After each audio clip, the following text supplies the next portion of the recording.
Utilization of pluripotent stem cells to reverse negative health effects of type 1 diabetes, created by Kevin Ter Rodriguez, Charles Rivera, Alexandria Bustabad, and Elijah Izquierdo. What pluripotent stem cells are? Pluripotent stem cells are cells that can differentiate into any type of cell from all three germ layers. These stem cells have a renewal feature where their progeny consists of at least one identical stem cell and a daughter cell, which can commit to a specific type of cell.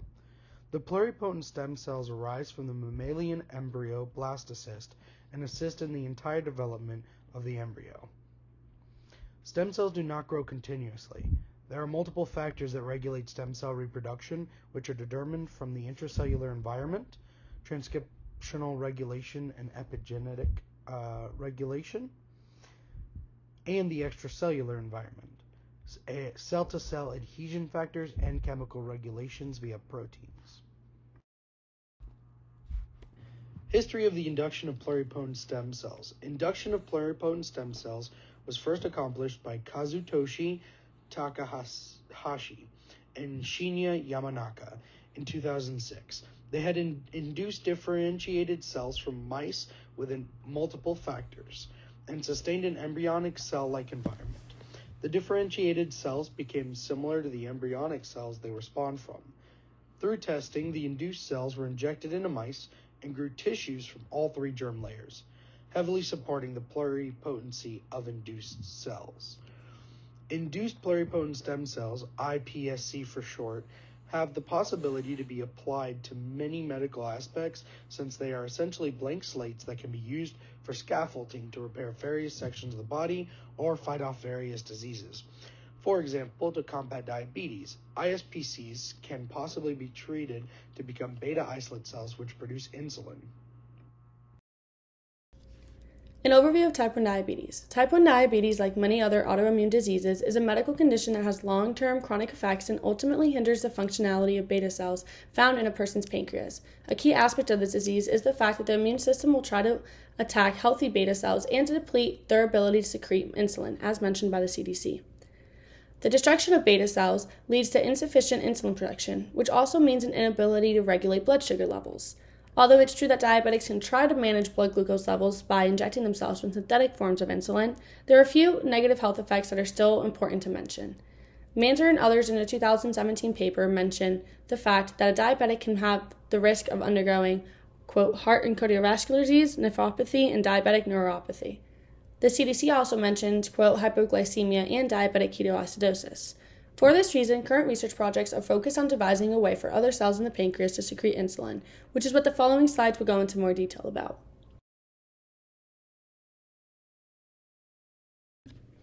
As mentioned before, there is a depletion of beta cells seen in a person who has type 1 diabetes. This model was made using information from Manzer and others' 2017 research paper that is showing us what is happening on a genetic level in a person who does not have type 1 diabetes compared to a person who does. As we can see in the slide, a person who does not have type 1 diabetes is able to express the PDX1 gene, which allows for the protein product insulin to be made in the expression of beta cells in the pancreas. A person who has type 1 diabetes has lower amounts of PDX1 expression, according to the authors of the paper, which hinders its ability to make the insulin protein product and lowers the amount of beta cells that are found in the pancreas.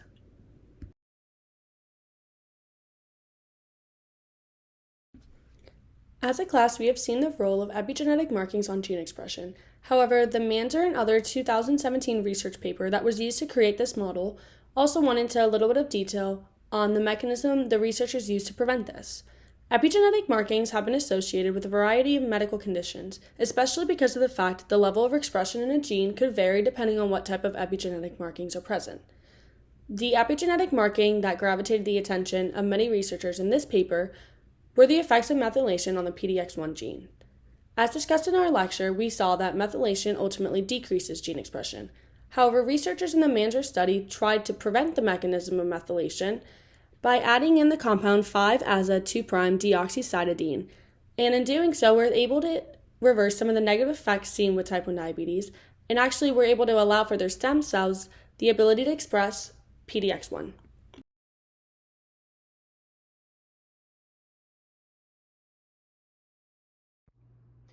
Activin A, a dimeric glycoprotein, and WNT3A were used to induce the conversion of induced pluripotent cells into definitive endodermal cells.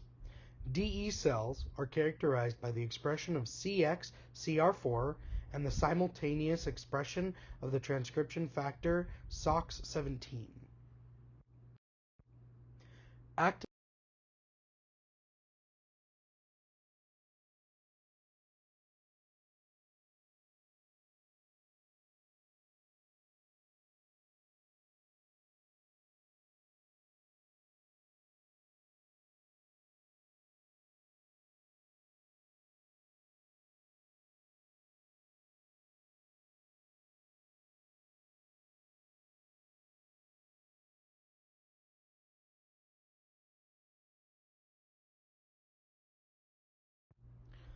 DE cells are then exposed to fibroblast growth factor 7, which converts DE cells into the posterior foregut.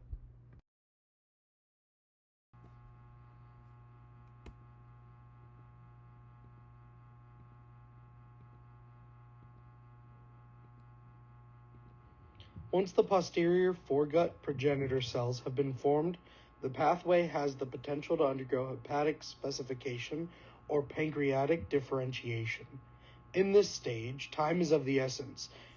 If the posterior foregut progenitor cell undergoes the SHH pathway, hepatic specification will be induced.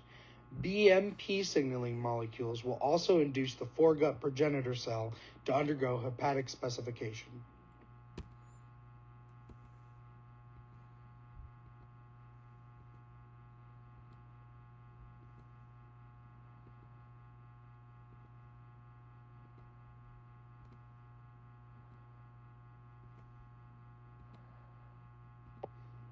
In order to induce the posterior foregut progenitor cells to undergo the route towards IPC, treatment with retinoic acid and SANT1 was performed. SANT1 is an inhibitor of the SHH pathway. The use of this inhibitor will help the progenitor cell posteriorize the gut tube and promote pancreatic differentiation as opposed to hepatic specification.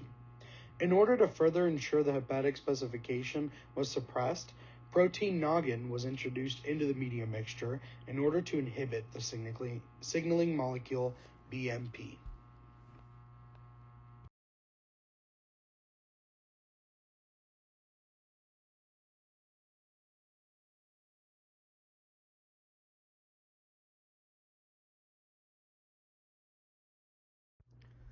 PDX1 plus cells will be instructed to become pancreatic precursor cells while noggin is still in the mixture and low doses of retinoic acid are still signaling. The addition of TGF-B inhibitors like ALK5 inhibitor 2 was used. Repression of Notch signaling was indirectly accomplished by blockade of its ligand, Y secretase, using DAFT.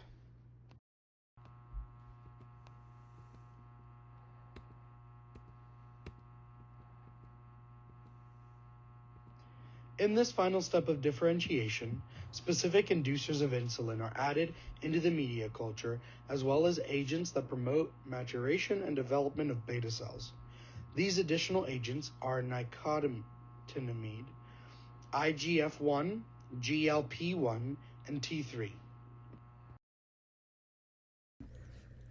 In the Manzer and others 2017 research paper, we were able to see pancreatic changes take place due to the utilization of induced pluripotent stem cells, and the result of this study were of utter importance due to the fact the induced pluripotent stem cells had a, quote, pancreatic beta cell morphology of granules that contained insulin-producing cells, end quote. It was also shown that these pluripotent stem cells had a, quote, increase in insulin production higher than that of islet cells, end quote.